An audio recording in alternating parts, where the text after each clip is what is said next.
Մարդկանց լսելու, համայնքի խնդիրները գույքագրելու, դրանց լուծումները միասին գտնելու համար Շենգավիթ վարչական շրջանում Չեխովի 28-ի 2 հասցեում բացվում է Բարգավաճ Հայաստան կուսակցության գրասենյակը։ Գագիկ Ծառուկյանը համայնք է եկել, որ թիմակիցների առաջին հանձնարարականները հենց այստեղ տա, նաև ներկայացնի, թե ինչ ձևաչափով պետք է շփվել մարդկանց հետ։ Շատ ուրախ եք ձեզ տեսնել։ Ուղղադարձ, շնորհակալ եմ։ Գրասենյակը ինչի համար է, որ մարդիկ գան, շփվեն, լսեն, ձեզ լսեն, ինչ որ մարդկանց ասելու, համոզելու այդպիսի խնդիր չկա։ Դուք պետք է ժողովրդին լսեք։ Գալիս են մարդկանց տեղակայեք ծրագրի համար, ինչն է իրենց խնդիր խնդրեմը, եւ մենք դրա լուծումները ներկայացնենք։ Որ մարդը կարդալով զգա, որ դա իրան է վերաբերվում, որ այդ հարցը կարգավորվեց, արդեն իր մոտ ամեն ինչ նորմալ կլինի, կարող է երկար աշխատի, նորմալ աշխատի, ավելի շատ վարձատրվի, իր ընտանիքը բարեկեցիկ պահի։ Ոչ մի ավելորդ բան պետք չի, որցե մեկին նեղացնել, վիրավորել, կոպտել, բարեկամտել կլինի։ Թող գնա միայն մասնակցի, գիտակցելով, հասկանալով, վերլուծելով։ Այդքան բան։ Գագիկ Ծառուկյանի խոսքով ժողովրդի կենսամակարդակը բարելավելու եւ տեսանելի փոփոխությունների համար խոշոր ներդրումներ են պետք։ Խոշոր ներդրումային ծրագիր է պետք, որ կարողանանք զարգացնել, հզորացնել, ապահովել, ցանկացած մարդ ցանկանում է, որ կարողանա բարեկեցիկ ապրի, աշխատի, չարչարվի, բոլորը չեն կարող լավ ապրել։ Դա գալիս է մարդու կամքից, ցանկությունից, աշխատասիրությունից։ Մեկը սիրում է աշխատել, մեկը չի սիրում աշխատել։ Ով չի սիրում, թող ինքը մտածի, բայց պետք է պայմանը հնարավորությունը լինի։ Կուսակցության առաջնորդը մանրամասներ է հայտնում տարբեր ոլորտներին տիրապետող անձանց հետ հանդիպումներից ու նշում գաղափարի առաջնահերթության մասին։ Ամեն օր շատ մարդկանց հետ եմ հանդիպում, մարդիկ ձեռագիր թողած, ճանապարհ անցած, փորձ ունեցող, ասում է ձեր ասածի համաձայն ես եկել եմ հանուն իմ ժողովրդի, հանուն գործի։ Ես տեղի համար չեմ եկել, այլ լիարժեք ես ուզում եմ, որ իմ միտքը, իմ գիտելիքը օգտագործեմ հանուն մեր երկրի հզորացման, զարգացման, ժողովրդի բարեկեցության համար։ Լավ եմ զգում, որ իրոք մարդիկ լիարժեք հույս են կապում, որտեղ մենք իրենց շատ բարձ անմիջական։ Ես էլ իրանց եմ ասել, ես այսօր չեմ ուզում վարչապետի պաշտոնը, ես ամեն ինչ ունեմ։ Իմ ուզածը, որ իմ ժողովուրդը, իմ երեխաները, թոռները խաղաղ երկրում մեծանան, զարգացող երկրում մեծանան, մեր ամբողջ աշխարհի հայության նամոտ, որ մենք կարողանանք մեր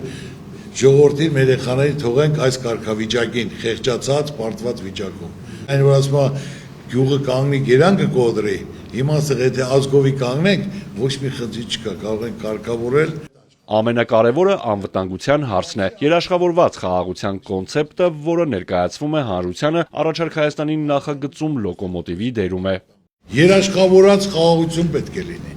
Տնտեսությունը պետք է զարգանա, մարդիկ էլ բարեկեցիկ ապրեն։ Որ մեր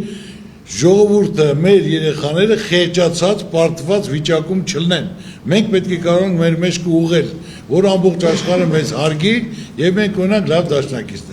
եւ Ռուսաստանի հետ, եւ Ամերիկայի հետ, եւ Եվրոպայի հետ։ Մենք պետք է կարողանանք բոլորդ մեր հարաբերությունները բարձր պահենք։ Թիմակիցները նաև հարցումներ են իրականացրել պարզելու, քանի տոկոսն է մասնակցելու խորհրդարանական ընտրությանը։ Տնետուն ասնելուց ուրեմն հարցում ես, ի՞նչն է խնդիրը, ինչ խնդիր ունես, որ ոլորտում ես աշխատում, խնդրեմը որն է քո ընտանիքում, քո ընտանիքի համար, որ դու այսօր ուզում ես մի բան փոխվի։ Մենակ դրանք եք ասում, մեկ էլ մասնակցել ես ընտրության, թե ոչ։ Քաղաքացիների հետ շփումը արդեն 15 օրից ավել 20 օր է, մասնակցությունը անխտիր 80% ասում են մասնակցելու ենք, այո, ասում են մենք մասնակցելու ենք։ Գույքահարկի բարձրացումից մինչև գյուղատնտեսական խնդիրներ, պարզ տնտեսական հաշվարկներով, հարցադրմանը Գագիկ Ծառուկյանը պատասխանում է պարզ օրինակով։ Մենք ունենք 650,000 ընտանիք, ունենք 2,450,000 վարկառու, ամեն ընտանիքից 3-ից 4 մարդ վարկի տակ է։ Պետք է պետությունը դրա մասին մտածի։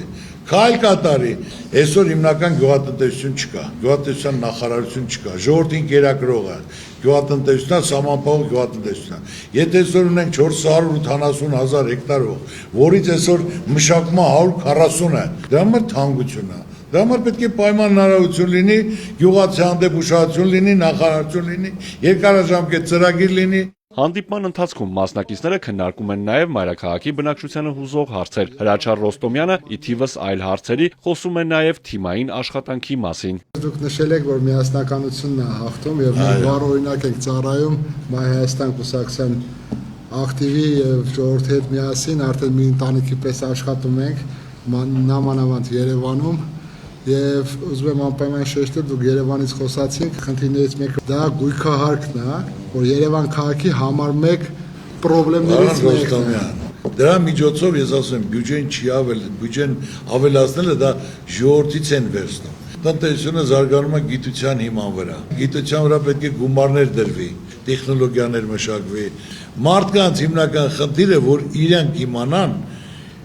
պետությունը, կառավարությունը իրենց մասին մտածում է, տեղյակ է իրենց մասին։ Դրա համար քայլ է կատարել իրենց մոտ իրական կյանքում բան փոխվելու։ Երևանում միայն գույքահարկի խնդիրը չի, այս 23 թվականից սկսած անընդհատ թանկացումներ ա եղել տեղական տուրքեր վճարների, տրանսպորտի, տրոլեյբուսը 3 անգամ, ավտոբուսը 1.5 անգամ։ Թանկացել է աղբահանությունը, գույքահարկը դեռ խոսեցինք արդեն դրա մասին եւ փաստացի կարելի ասել, որ երևանցիների կյանքը թանկացել է ու մեր ուսումնասիրություններով Երևանը մեր տարածաշրջանի ամենաթանկ մայրաքաղաքն է։ Գագիկ Ծառուկյանին ուզում են տեսնել բոլոր մարզերում, խոստանում է, որ շրջելու է տուն առ տուն, լսելու է բոլորին։ Մարզերից եկած ինֆորմացիաները, որ ես անընդհատ հանդիպում եմ, հավատացեք, ձեզ գյուղ առ գյուղ մարդիկ սպասում են։ Ես ասում եմ, անձամբ անցնելու եմ, լսելու եմ, իմ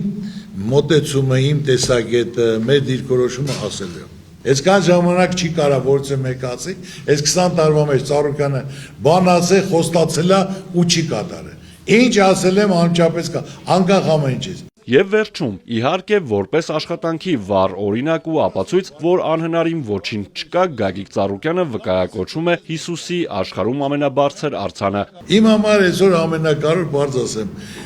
այս ծրագիրն է մյուսը, որ ես այդ արձանը կյանքի կոչեմ, իրականացնեմ, թող դա լինի ազգային վերածնունդի ներքին հարցան, ամենասության խորհրդանիշ։ Մենք պետք է միայն ուրախ լինենք, որ խաղաղություն լինի, զարգացում լինի, բարեկեցություն լինի, ժողովրդի դեմքին էլ ժպիտ լինի։ Արթուր Հակոբյան, Ալեքսանդր Կիրոյան, Սիմիկ Մայիլյան, Էպիկենտրոն։